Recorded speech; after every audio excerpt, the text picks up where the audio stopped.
Ó, gente, então bom dia para todo mundo. Eu fico muito feliz assim, de poder estar retomando, continuando, né? Isso que o Robson falou, esse acúmulo, a gente observou nas últimas sessões, né? Como é que a gente está retomando questões, porque a gente está diante de uma agenda. Acho que a questão mais imediata para todos nós é entender as vantagens de reconhecer uma agenda, e para isso o grupo de estudos, né? Para isso a organização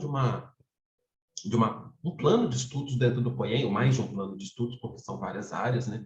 Cada um de nós vem de preocupações de lugares diferentes, e isso é o que às vezes torna muito difícil, a gente chegar num espaço comum e conseguir discutir essa ideia de economia criativa, né? A gente vem de lugares marcados, a gente vem de interesses marcados, e aí a gente vem com expectativas normalmente. Todos os atores estão, a gente vai falar lá pela tripla hélice, que é o nosso modelo de referência hoje, né, de relacionamento. A gente precisa alcançar uma ideia, uma proposta de economia criativa que ela consiga ser percebida de uma maneira equilibrada, de uma maneira sem puxar valor demais para um dos lados, um conceito de economia criativa que consiga se encaixar dentro de cada uma delas. Tá? Então, acho que tem essa questão aí que ela é meio pendente e a gente está no processo de construir. Bom, eu vou compartilhar uma tela aqui, porque é um assunto sempre muito complexo, né, e tal, e a gente precisa ter uma guiazinha, um apoio aqui para poder conduzir, né? Então, eu comecei a fazer um compartilhamento aqui, eu vou botar esse doc no chat, sem perder aqui com esse negócio de que abre um zoom, abre outro zoom.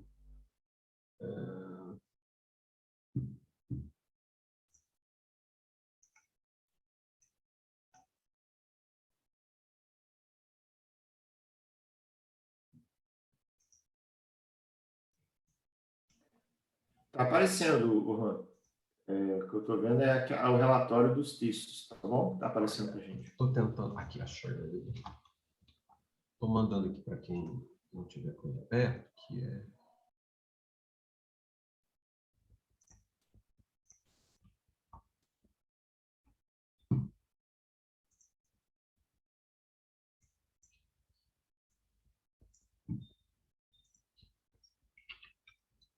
Bom, então, gente, ó, nós tivemos no dia 2, né, do 3, a apresentação do artigo coletivo que a gente tinha escrito, depois no dia 6 do 4, né, o Vitor fez a apresentação do documento de 2016, né, do painel da economia criativa, e hoje eu vou partir de uma coisa que é o relato da minha preocupação, né, eu elegi um documento como referência, eu vou comentar mais um documento ali, mas como a ideia da gente é acumular memórias de trabalho, fazer o diálogo, retomar questões, eu deixei mais alguns documentos linkados aqui nesse Google Doc, né? Pensando um pouco nos membros desse grupo, né? A gente está fazendo esse reconhecimento da gente, mas pensando que uma das propostas, ou pelo menos eu sou um dos que tem interesse nisso, que é de retomar memórias de trabalho, principalmente com estudantes de pós-graduação, né? Mestrado, doutorado, que estão por aí, que podem ficar sensíveis para esse tipo de agenda. E aí tem isso, né? Mostrar a partir de onde a gente está para as agendas superiores, para as agendas disciplinares, né? A nossa preocupação pessoal encontra o campo de conhecimento, encontra o campo científico, né? Busca encontrar campo científico. Então, assim, hoje, o que eu vou comentar mais aqui vai ser o relatório, né, que eu fiz para uma bolsa de pesquisa que eu tive em 2014, né, acho que eu já coloquei em alguns momentos aqui no grupo. Eu fui secretário de Cultura da UFES, eu tive uma interação com a Secult durante bastante, umas 4 gestões da Secult, eu tenho interação, acho que desde o primeiro Paulo Artung, então eu acompanho dentro do mundo da cultura e um pouco dentro do mundo da educação, a evolução do discurso do desenvolvimento, né? Fui acompanhando um pouco isso desde 2002, 2003, quando eu me interessei pessoalmente, e depois, à medida que eu fui trabalhando para a gestão pública, eu fui mantendo essa preocupação no meu horizonte. Infelizmente, para mim, eu sou um péssimo consolidador de resultados. Eu me considero uma pessoa muito curiosa e muito atenta aos cenários, às movimentações das coisas. E a carreira acadêmica, ela pede uma preocupação de consolidação dos resultados de pesquisa. Então, por isso, hoje o Robson, a gente está conversando como coliderança, e tal, de vez em quando a gente vê, Eu hoje, por exemplo, a gente foi olhar aí agora a FAPESP, né, os organismos internacionais, tal, publicações em revistas A1, B1 e tal. Não tenho nada disso, gente. Eu sou uma besta quadrada com esse tipo de coisa. Nem minha tese eu publiquei direito e tal.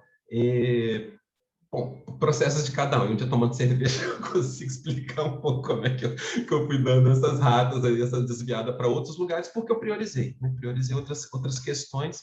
Eu tenho mais uma angústia com viver do que com bater cartão. Eu tenho um problema muito sério com isso. E isso é muito difícil institucionalmente, porque nem tudo é bater cartão vazio. Eu não sou contra rotinas formais, eu não sou contra isso, preciso de metodologia, trabalhei com redação institucional a vida inteira, mas eu sou contra a redação vazia, eu sou contra discurso vazio. E isso, quando me jogou para a economia criativa, me pegou. Onde é que está a consistência? E não é só da economia criativa, não, tá, gente? É da política cultural que vem desde sempre, desde todos os momentos aí, como é que ela vai acumulando. Então, assim, esse documento, gente, que está... Eu coloquei duas versõezinhas aqui, eu vou comentar mais detalhadamente. Isso daqui, né, que foi para a plataforma Carlos Chagas, e que foi o seguinte, eu criei uma bolsa, eu inventei uma bolsa em 2014, com um edital que saiu, o único edital que saiu da Secretaria da Economia Criativa, quando a Cláudia Leitão estava lá colocando o plano da economia criativa, começou a haver uma programação e uma parte dela era de fomento acadêmico para que a academia pudesse desenvolver referenciais na economia criativa. Esse edital, ele quase todo foi jogado em estudos de caso, ele quase todo foi jogado em projetos experimentais e era muita aquisição de material, de ajuda de custo. Eu converti tudo em bolsa de estudos e segui com uma bolsa de estudos. O que era a minha preocupação? Tentar consolidar referencial. Tem buracos, tem conceitos, todo mundo está falando que está construindo, está vendo desde 2009, 2010, 2011.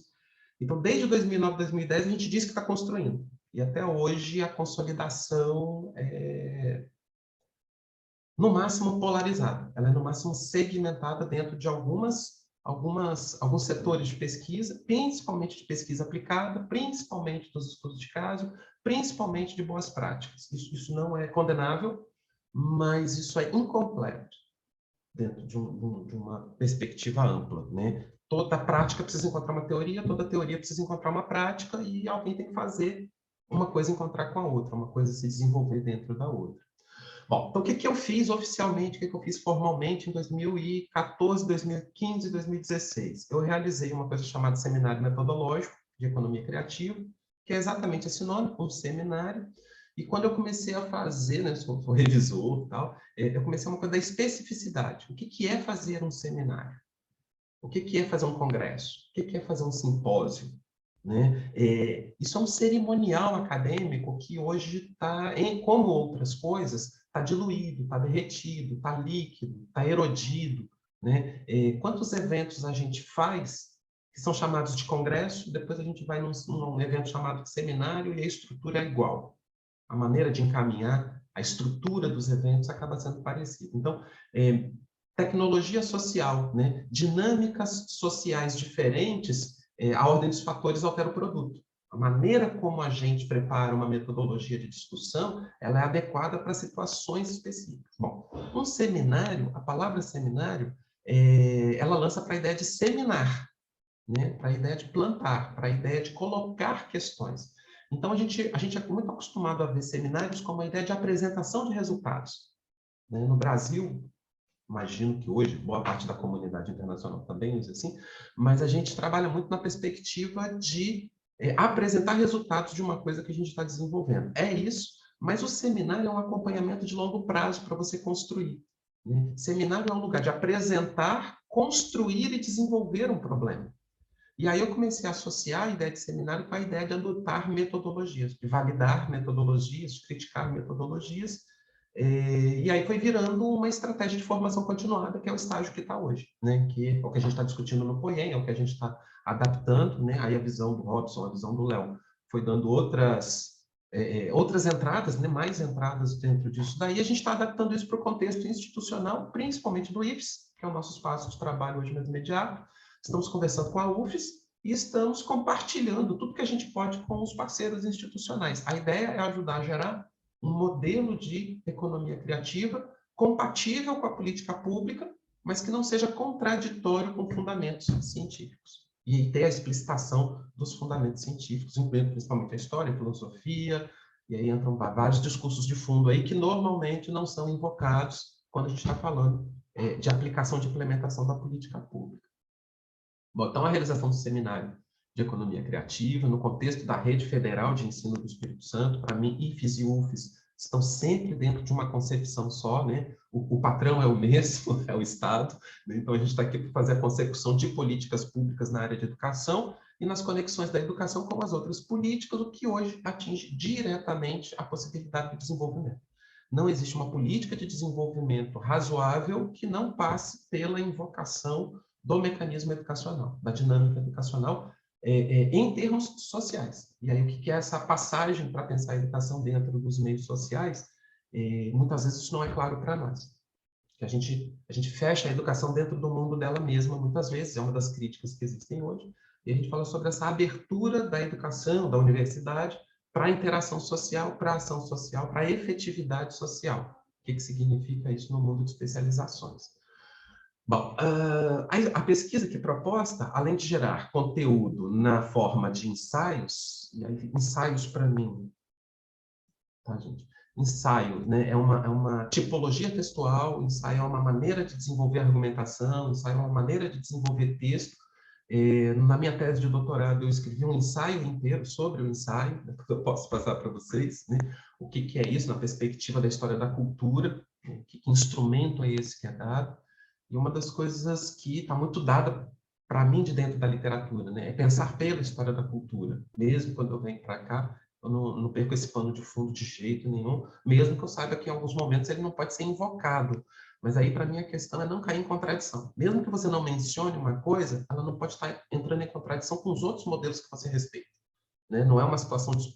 Nem todos os discursos cabem numa única enunciação, mas na consciência a gente tem que trabalhar com a não contradição.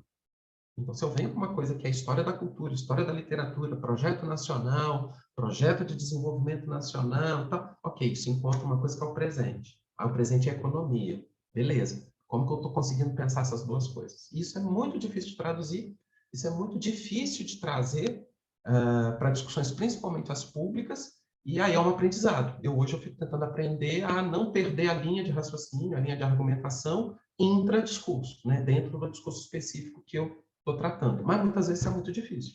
Né? Discursos pedem complementaridades, pedem suplementaridades, para a gente poder entender o quadro geral do pensamento que a gente está invocando. Então, eventos. Aí eu fiquei trabalhando com uma coisa que seria um seminário metodológico, né, em economia criativa, mas aí estamos aqui fazendo análises também de cenários e tal. O que acontece? Eu comecei a entrar numa divergência. Eu entrei numa divergência com o poder público a partir do momento que eu identifiquei que uma área inteira da economia criativa ela é próxima do projeto de bem-estar social, né? Um estado de bem-estar social. A Cláudia Leitão teve aqui segunda-feira passada, tal, invocou até o Amartya Sen, Celso Furtado, o Amartya Sen e tal. Reparem, você até menciona o Amartya Sen, mas onde é que entrou o Amartya Sen na definição do modelo de economia criativa? Onde é que estão as referências disso? Onde é que ele constrói? Onde é que esse pensamento, esse outro pensamento vem conduzindo? Bom, então, à medida que eu fui apontando lacunas, quanto mais eu apontei lacunas, mais eu fui colocado para fora do disputa de discurso da política de economia criativa. Não tem lugar para isso, não é a hora, não é agora, um dia discutiremos. E aí acontece o que sempre acontece. O dia que chegar a hora, eu não vou estar dentro, porque outras pessoas vão chegar preparadas para poder discutir a coisa, e aí eu não vou entrar. Eu fui me tocando muito disso. Né? O jogo da vida política, ele é assim. E aí eu comecei a direcionar, se eu tenho que pensar numa economia criativa, que eu pense na economia criativa que é mais afim ao meu interesse. E a economia criativa mais afim ao meu interesse, num primeiro momento, seria o da cadeia editorial, né? Livros são economia criativa no sentido estrito aí do modelo, está dentro do modelo, mas dentro do que seria cadeia editorial ou sistema literário, que são duas noções aí, então, que precisam não entrar em contradição para a gente ter história, né? Para a gente ter movimentação histórica. Eu comecei a entender que dentro da cadeia editorial eu tinha uma outra urgência de classe, de categoria, que era o vazio da leitura, da promoção da leitura. E aí eu venho me direcionando para isso e tentando casar. Meu case, né? Meu case é o programa Relei Fazer, que é onde eu tento juntar a lógica do que eu entendo como princípios de economia criativa, princípios de desenvolvimento, e quais são as relações que a lógica do desenvolvimento tem com o universo específico da leitura. A leitura como um processo, portanto, a leitura como um consumo de recursos, como uma aplicação de recursos, com uma perspectiva de retorno dentro da lógica do desenvolvimento. É isso que eu trabalho. E com isso eu comecei a tirar a leitura de uma preocupação educacional estrita. Leitura é um instrumento pedagógico, leitura é um instrumento de construção do sujeito à informação. Ok, é isso. Mas leitura é um instrumento da sociedade civil. Escrita é um instrumento da sociedade civil. A criatura que não sabe ler um manual não consegue usar um equipamento. A criatura que não consegue ler a Constituição não consegue invocar os seus direitos. Nem a criatura que não consegue ler um contrato acaba sendo enganada na hora da execução de um contrato, né? Na hora da formalização, né? Da execução, na hora da contratação é que a coisa acontece. Então, assim, a gente vive imerso no mundo de escrita e a gente finge que não é isso. Pelo menos no Espírito Santo. Eu não sei, eu nunca morei em outro estado, nunca morei em outro país, eu não faço ideia do que é uma realidade empírica concreta em outros lugares. Mas quando falaram, há pouco tempo, não lembro quem falou, alguém falou alguma coisa do tipo, a lógica da economia criativa, a lógica do distrito criativo parecem funcionar muito bem no Sul, lá em Florianópolis, onde a gente foi buscar modelo, tal, não sei o quê. Quando eu ouvi isso, eu fiquei pensando assim, o quanto que isso poderia ter a ver, uma hipótese muito chutada, mas o quanto que isso pode ter a ver com uma questão de uma presença prática do texto, da textualidade, da escrita, que é dos documentos, que é dos instrumentos legais, que é das instruções normativas, das portarias e tudo. O quanto que isso, da própria literatura, o quanto que isso é aceito dentro dessas sociedades. O quanto que as pessoas veem utilidade. Eu venho trabalhando muito com isso. Onde que a gente vê utilidade na leitura, na escrita. E estou considerando isso um ativo econômico.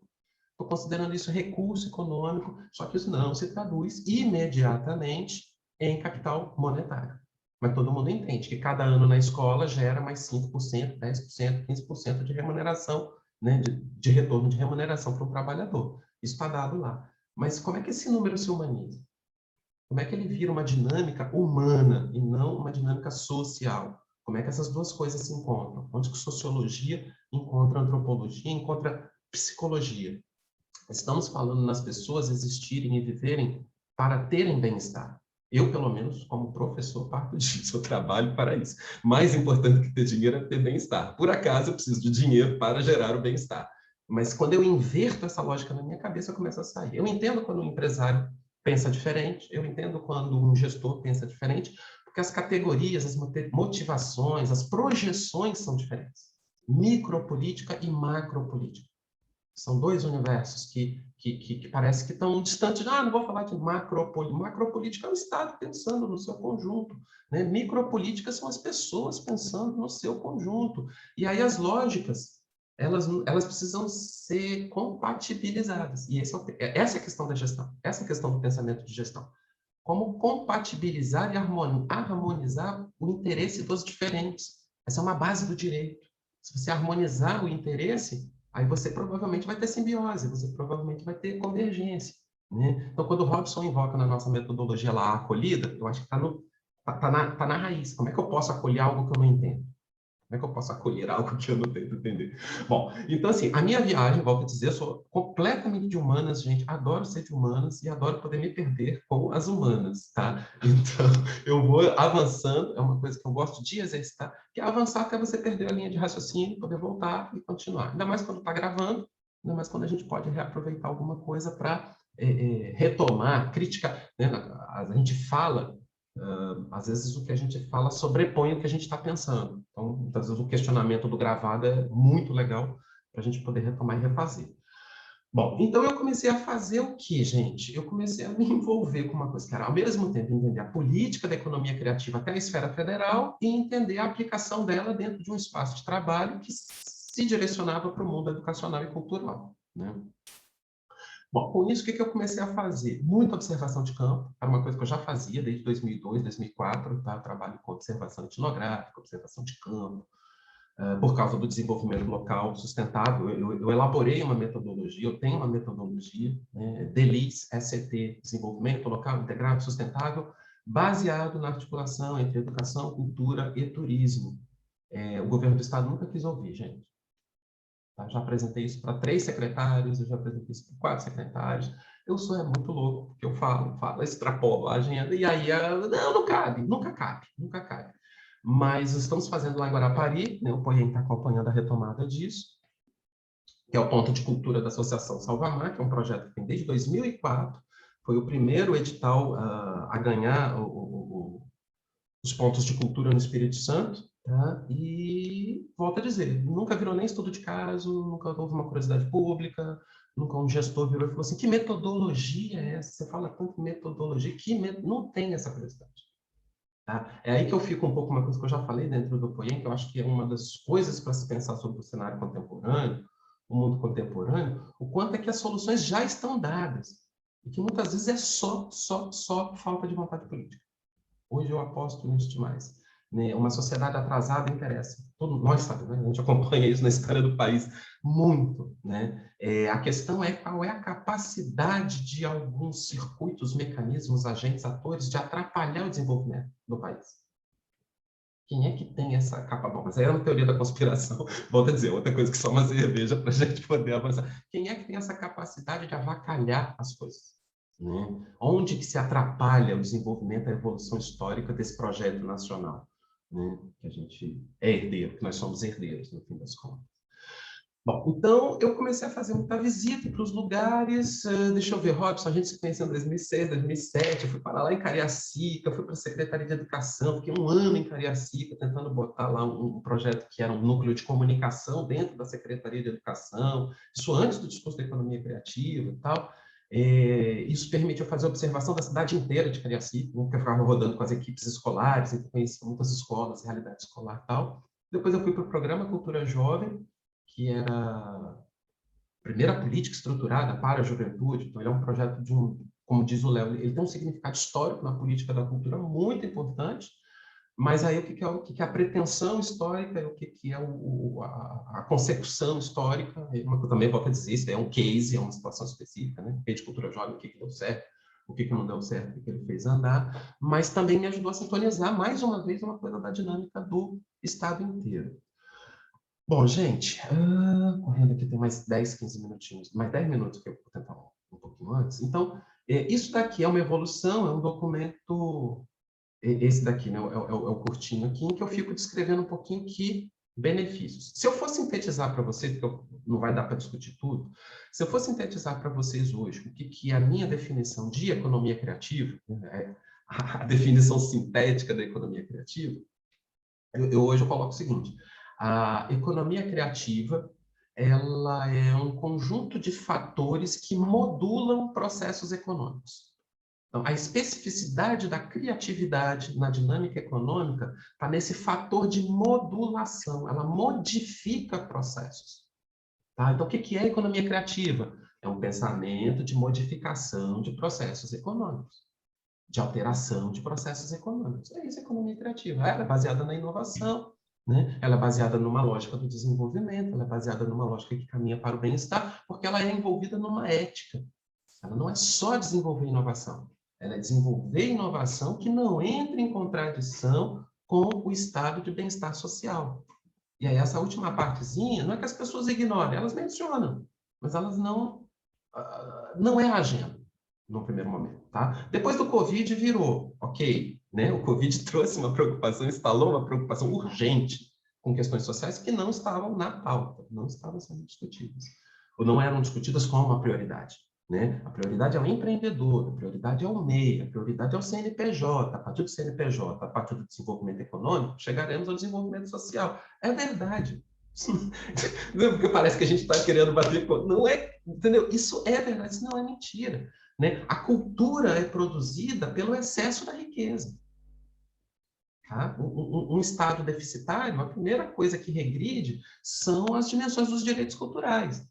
Então, tem essa lógica progressiva de um acúmulo, que primeiro você faz a economia material, em cima da economia material você desenvolve a economia simbólica. A questão é não achar isso numa perspectiva progressiva linear. Isso é cíclico. Aí, quando a gente começa a falar de economia cíclica, é que uma hora a cultura ela volta e modifica o processo da economia material. Você desenvolve uma nova tecnologia de solda, você desenvolve uma nova tecnologia de molde, você desenvolve uma nova tecnologia de carros, mas para isso você teve que produzir um sujeito mais criativo. E aí volta para aquela questão lá. Onde que se produz a criatividade? No nosso modelo de sociedade, principalmente dentro do aparelho educacional. Então, a gente não pode querer trazer os educadores para dentro de uma discussão da política de economia criativa, mas a gente não pode fingir que a educação não vai ser fundamental para estabelecer essa dinâmica e municiar a educação com demandas. Conseguir traduzir demandas para a educação, dialogar, construir o diálogo. Aí fica aparecendo uma coisa que tem uma galera lá que vai fazer uma coisa, tem uma outra galera aqui que vai fazer uma coisa, tem uma outra galera lá embaixo que vai fazer uma outra coisa, e por mágica, tudo vai sintonizar dentro de uma lógica que é louca. A lógica social ela é uma lógica da contradição. A realidade é um tecido de contradições. Né? Então, o que a gente quer como instrumentalizadores de políticas públicas? É diminuir a bagunça, é diminuir a confusão dentro do cenário social para que os discursos da política possam se coordenar e se projetar dentro dos objetos da política pública, que são os objetos legais, que são os objetos jurídicos. Tá? O que a gente hoje vê muito nomeado como disputa da narrativa, ela tem uma confusão que é sobre os papéis sociais. Né? A gente tem discutido muito isso. A biografia do Platão é fantástica para isso, tá, gente? Qual é o ponto que o filósofo consegue ajudar o governante? Qual é a relação que é preciso ter entre o governante, o pensador e o filósofo intelectual, que a gente queira chamar, que não é de botar na mão do filósofo. Platão mesmo concordou com isso. Não é para deixar o filósofo ser governante. Há uma pragmática da vida, do mundo, tal, que tem que estar na mão de pessoas. E aí eu vou, na minha cabeça, né, gestor político, quando a gente fala de política pública, é uma questão histórica. Tá? Se a gente tira o nome, o cara é político, a gente está diminuindo a responsabilidade dele. A gente não pode diminuir. Você escolheu um valor, você escolheu uma abordagem, você escolheu, você é responsável por isso. Não é neutro. Gestão não induz uma coisa de um neutro. Estamos fazendo aquilo que tem disponível. Não, quais são as tecnologias de gestão? Está claro? Quais são? Cada tecnologia de gestão se vincula a uma perspectiva de mundo e necessariamente se coloca para uma direção de uma ideologia. E aí ficar falando, dando a entender que a política está se esvaziando da ideologia como se fosse uma coisa legal, eu acho muito arriscado. Mas aí é posição pessoal também, mais uma vez, é uma questão que transcende o campo, né? Não é uma questão de campo, mas é porque são questões próximas, aí vocês me perdoem se passar de um comentário desse para outro. Bom, então, gente, eu fui membro do Conselho Municipal de Cultura de Vitória, fui membro do Conselho de Economia Criativa da Findes, eu fiquei fazendo visita de campo durante 2016, aí acabou a Bolsa, né, 2016, não entrou mais dinheiro e tal, eu fiquei mais fazendo o que eu tinha acessibilidade, né? E aí meu último movimento de observação foi eleger o centro de Vitória, né? Eu trabalho no programa Relei Fazer, foi fazer um piloto que hoje está sendo pensado, estruturado para quando o Covid passar, que é uma lógica de transformar o centro de Vitória num polo permanente de formação continuada, utilizando os equipamentos públicos que tem no centro para formações continuadas rápidas, e com isso trazer professores, servidores públicos, tal, para fazer formações culturais, para fazer formações técnicas no centro de Vitória. No caso, o meu programa, que é o Relé Fazer, né, ele vai ganhar uma dinâmica estadual com isso, né, de poder se projetar sobre todo o estado virtualmente e tal, e ainda teria um ganho direto como case de economia criativa, porque seria uma forma de concentrar pessoas no centro de Vitória e fortalecer o movimento de bares, o movimento de recepção de hotelaria e tal, né? Se eu conseguir colocar 300 professores numa sexta-feira no começo do mês, eu mexo na Rua 7, eu mexo na Gama Rosa. Né? Se eu fizer isso rotativamente, eu posso fazer isso em outros municípios, em Guarapari, meu interesse, fazer festival ambiental em Guarapari, festival de educação ambiental, né? Fazer um encontro de educadores de arte, isso é turismo também, né? Então, no mundo do Covid, de pensar, a própria Cláudia Leitão colocou também como exemplo, né? Um turismo baseado na ideia de trazer transatlânticos, de trazer o turismo internacional para Vitória. Cara, transatlântico é farofeiro, o cara traz a comida dele. Todo mundo fala isso. Né? O cara juntou dinheiro para viajar de navio, não foi para chegar nos países gastando dinheiro. Então, é uma ilusão de que vai vir um turista super rico, que vai deixar um dinheiro inteiro, quando nós temos milhares de pessoas, centenas de professores que não conhecem Vitória. que estão no interior do estado. O estudante, 15, 16 anos e tal, que não conhece Vitória, não conhece Cachoeira, não conhece São Mateus. E aí o turismo, ele não é só gerar renda para um empreendedor. O turismo é uma demanda social. O turismo tem um papel social, o turismo tem um papel sociocultural, né? Ele é formativo da identidade. Então, vale a pena o Estado ganhar menos recurso financeiro, acumular menos riqueza financeira, até um certo ponto, que não é para inviabilizar a indústria do turismo e tal, mas criar alternativas que permitam o desenvolvimento do turismo interno, do turismo comunitário, do turismo educacional, do intercâmbio educacional, das residências formativas. E aí hoje eu aposto muito nisso, né? O diálogo que está tendo aí o Robson e o Léo, mais diretamente ali como núcleo duro, né, de grupo. E aí a gente está adaptando tudo que a gente pode para valorizar esse tipo de questão, né? Qual é a importância do processo educacional, quais são as possibilidades do processo educacional dentro de uma sociedade de conhecimento e informação. Ou a gente está virando uma sociedade de conhecimento, a série Pierre Levy, quem a gente quiser, Emmanuel Castells e tal, ou a gente está virando isso, ou a gente está voltando para a barbárie. São decisões políticas que a gente precisa fazer, né? Então, eu aposto hoje numa coisa, e eu vou fechar aqui né, porque aí dá tempo da gente conversar mais, eu aposto hoje numa coisa que vou falar duas coisas que eu acho que são diretas, assim. A sociedade inteira tem que se transformar numa universidade, ou a gente vai para a barbárie. Tá? A gente precisa, não é só abrir a porta da extensão e fazer a extensão conversar, não, a gente precisa levar a lógica de estudar a vida inteira, a gente precisa levar isso para as pessoas. Então, a gente precisa estender o acesso à universidade como um direito de cidadania. Esse que é o projeto original das cotas. Né? Quando vem a crítica sobre as cotas, de botar o aluno bem ou mal formado, bem ou mal preparado e tal, o grande discurso das cotas é que o sistema educacional, principalmente o sistema educacional de ensino superior, ele é um equalizador social. Ele coloca o rico e o pobre dentro de uma situação social que é regida por um código de convívio, de uma ética de convívio, que é a da expectativa da produção do conhecimento verdadeiro. Por mais que a gente possa questionar o que é o conhecimento verdadeiro, mas quando a gente trabalha junto para melhorar um conhecimento, a gente está melhorando uma ferramenta para a gente estar no mundo. E aí, quando a gente entende que isso não vem de uma diferença econômica, isso não vem de uma diferença socioeconômica, isso vem de um ambiente, é o espaço da educação, é o espaço da universidade que cria isso, e a gente consegue botar pobres e ricos dentro desse espaço, algumas das contradições sociais se quebram quase imediatamente. Sou professor há 30 anos, já dei aula em faculdade particular, dei aula em todo tipo de modalidade de ensino, eu aposto nisso. Posso estar errado, tal, a gente vive de apostas, né? A gente vive com apostas. Então, eu parto muito dessa aposta particularmente. Bom, gente, eu imagino que vocês tenham olhado, não deve ter dado para ler tudo com certeza, tá? Mas então, esse relatório inicial, ele é um relatório que chegou a 280 páginas. Essas 280 páginas não estão completas, não é um documento completo, tá? Eu parei em 2016 por falta de fundos e retomei a discussão em 2019, muito puxado pelo Robson, pelo Léo, pessoas a quem eu só posso agradecer, porque eu já teria desistido, já teria chutado aqui, porque, volto a falar, ficar disputando com instituições que recusam a sua ajuda, tá? Porque eu estou me oferecendo gratuitamente desde 2004. Eu me ofereço gratuitamente e o Estado não me absorve, não sabe me absorver, não consegue me absorver.